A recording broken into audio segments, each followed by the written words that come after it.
Hello everyone, I am Niharika. Once again welcome to my channel. Today I am going to explain the second question of exercise 2.2 of Maths NCERT book. So let's get started. Find P0, P1 and P2 for each of the following polynomials. Right so यहाँ पे आपके पास p के साथ bracket में जो भी value given है आपने वो अपने पॉलिनोमियल्स में वेरिएबल के प्लेस पे पुट करनी है एंड रिजल्ट्स निकालने। फॉर एग्जांपल फर्स्ट पार्ट आपको दिया Y square minus Y plus 1।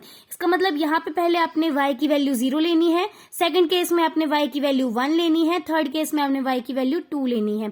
इस तरीके से आपने हर एक पार्ट को 3 केसेस में डिवाइड करके उसे सॉल्व करना है। Right so let's get started.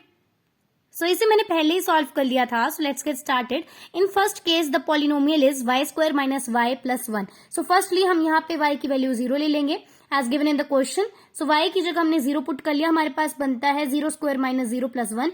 0 का स्क्वायर 0 होता है एंड हमारे पास फाइनल आंसर बचता है 1। राइट बी पार्ट में क्या करेंगे, अब आपने y की वैल्यू को पुट करना है एज 1। तो 1 स्क्वायर माइनस 1 प्लस 1, यहाँ माइनस 1 से प्लस 1 जो कैंसिल आउट हो गया, हमारे पास बचा 1 square which is equal to 1। In third case which is p into Y, मतलब आपने यहाँ पे y की वैल्यू को 2 पुट करना है। राइट सो 2 स्क्वायर माइनस 2 प्लस 1। सो यहाँ पे 2 इंटू 2 हो जाएगा 4, मतलब 2 का स्क्वायर 4 माइनस 2 प्लस 1। तो हमारे पास यहाँ बचता है 4 माइनस 2 कितना हो जाता है 2। सो 2 प्लस 1 बचा 3, तो हमारे पास सॉल्यूशन 3 आ जाएगा। तो फर्स्ट पार्ट तो इस तरीके से सॉल्व होता है। अब हम बात करते हैं सेकेंड पार्ट की। सो सेकेंड पार्ट में पॉलिनोमियल था 2 plus T plus 2t square minus T cube. यहाँ पे आपने वेरिएबल जो आपका t गिवन है उसमें आपने इस बार वैल्यूज पुट करनी है। राइट यहाँ पे आपने फर्स्ट केस में t की वैल्यू 0 पुट करनी है, तो यहाँ बन जाएगा 2 plus 0 plus 2 into 0 square minus 0 cube. Right तो हमारे पास सॉल्यूशन क्या आ जाता है, आपके पास सॉल्यूशन आ जाता है 2। इन द सेकंड केस अब आपने t की वैल्यू 1 पुट करनी है, तो 2 plus two T square minus T cube के बाद रिजल्ट्स आ जाएंगे 2 प्लस 1 प्लस 2 ब्रैकेट में 1 square minus 1 cube. Right so 2 plus 1 हो गया 3 प्लस 2 इंटू 1 का स्क्वायर हो जाता है 2 माइनस 1। क्योंकि माइनस 1 ही क्यों रहा, क्योंकि इस बार माइनस 1 की जो पावर थी वो ऑड नंबर थी, और जब पावर ऑड नंबर रहती है तो साइन नेगेटिव ही रहता है। बट अगर माइनस 1 की यहाँ पे पावर पॉजिटिव हो जाती, सॉरी पावर जो है इवन नंबर हो जाती, तो आपका जो रिजल्ट आता वो पॉजिटिव 1 आता। राइट सो खैर यहाँ पे हमारे पास जो आया है अब इक्वेशन वो बनती है 3 प्लस 2 माइनस 1, तो इसका सॉल्यूशन हो जाएगा 5 minus 1 which is equal to 4। So this was the second part. अब हम बात करते हैं सॉरी इसी के थर्ड केस की। Let's start with the third case. So यहाँ पे हमारे को पुट करनी है अब 2 in the place of t।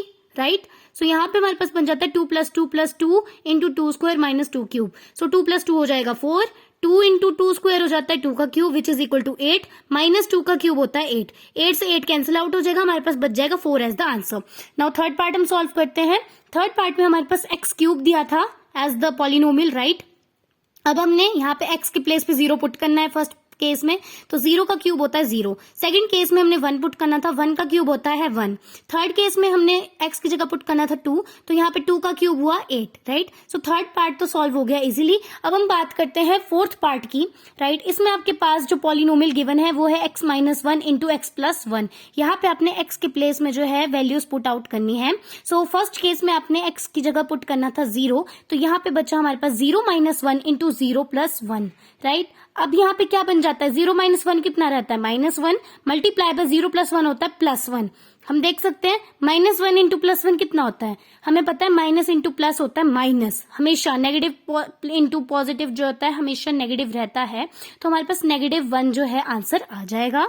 In the second case हमने पुट करना था 1 इन द प्लेस ऑफ x, तो यहाँ पे हमारे पास इक्वेशन बनी थी 1 माइनस 1 मल्टीप्लाई बाय 1 प्लस 1, तो 1 माइनस 1 हो जाएगा 0 इंटू 1 प्लस 1 हो जाएगा 2। 0 इंटू 2 इज इक्वल टू 0, क्योंकि हमें पता है 0 किसी भी डिजिट के साथ मल्टीप्लाई हो जाए सॉल्यूशन हमेशा 0 ही रहता है। नाउ द लास्ट पार्ट, इसका लास्ट केस है, हमने x की जगह पुट करना है 2, सो 2 माइनस 1 इंटू 2 प्लस 1, 2 माइनस 1 हो जाएगा 1 मल्टीप्लाई बाय 2 प्लस 1 हो जाता है 3, तो हमारे पास आ जाएगा result as 3। So this was the solution for question number 2 of exercise 2.2. For more videos, please subscribe my channel and stay tuned. Till then, bye-bye.